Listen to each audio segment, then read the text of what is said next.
Saudari Yomil dan Pak Vincent berserta guru-guru lain mabok di depan kamar 1. Lalu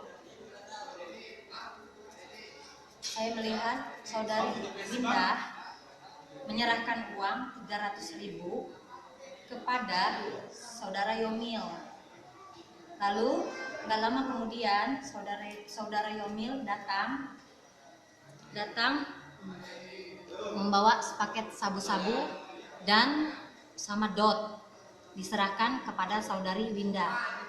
Lalu saya melihat, tapi saya diam. Jam 6 pagi lewat 30, Saudara Yomil memindahkan saya ke kamar 6, dari kamar 1 ke kamar 6. Jam 8 pagi, tibalah pagi, jam 8 apel Saudara Yomil pulang, lalu digantikan sama regunya Pak Niaji. Gak lama kemudian lalu terjadi razia besar-besaran, semua kamar dari 1 sampai 10 itu diperiksa. Kamar kami pun diperiksa juga. Lalu ditemukan, kami mendengar dari ibu polwan-polwan yang memeriksa kita orang, bahwa ditemukan sepaket sabu-sabu dari Saudari Winda, yaitu jatuh dari BH-nya ke bak mandi. Terus ditemukan lagi 1 buah dot, lalu dibawalah Saudari Winda tadi ke ruangan pemeriksa narkoba. Gak lama kemudian, setengah jam atau 1 jaman lah kurang lebih, aku, Erna, Nita, Ayu dipanggil ke ruangan penyidik narkoba. Tuh habis, Pak. Saya melihat mereka orang sudah menandatanganin dan menyaksikan juga, ada Yomil juga, bahwasan Winda mengakui kalau itu barangnya Yomil dibeli dari luar 300.000 dengan nama cewek namanya Mbak Nita di luar. Malam itu juga Yomil ditangkap, udah ditangkap sama propos. Dan Yomil bilang sama kita orang kalau dia bilang kalau saya dipindahkan, ngancam saya, bilang kalau saya itu dipindahkan cuman hanya gara-gara berantem dan tidak melihat barang tersebut dan transaksi mereka itu. Padahal saya melihatnya, semuanya saya melihat, Pak.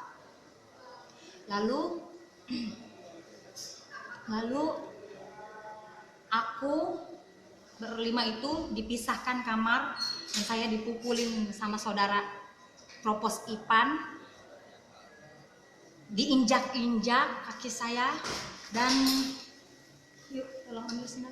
lalu disuruh mengakuin kalau itu barang Pak Niaji, karena Mbak Winda ini memohon-mohon minta tolong kepada Pak Aswin agar hukuman dia itu tidak 114 dan 112.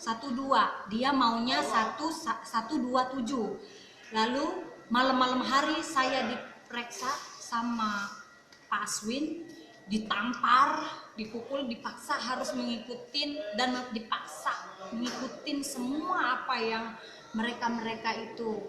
Padahal awalnya memang saya melihat mereka itu sudah menandatangani dan sudah bikin berkas kalau bahwasan itu mengakui barangnya Pak Yomil, dan saya juga melihat itu semua.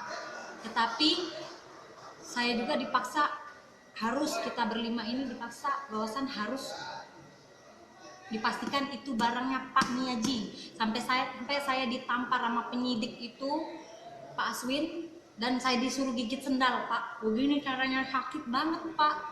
Disuruh gigit sendal, muka saya ditampar, udah saya diinjek-injek, sakit, Pak. Kami ini berdua, Pak, sama Pak Niaji cuma korban, hanya korban, Pak, korban fitnah. Nah, jadi tolonglah, Pak, tolong diungkit, tolong, Pak. Saya nggak bersalah, benar-benar nggak bersalah, dan Pak Niaji benar-benar nggak bersalah, Pak. Waktu itu kami dipaksa oleh Ipan dan Aswin kalau seumpamanya itu benar-benar barang Pak Niaji. Sampai-sampai saya mau buka mulut aja disuruh gigit sendal Pak, diginiin Pak, di depan orang-orang rame-rame Pak, ditampar Pak. Demi Allah, demi Rasulullah Pak, tolong saya Pak. Saya benar-benar orang susah. Saya benar-benar apa yang saya bilang ini memang apa adanya Pak.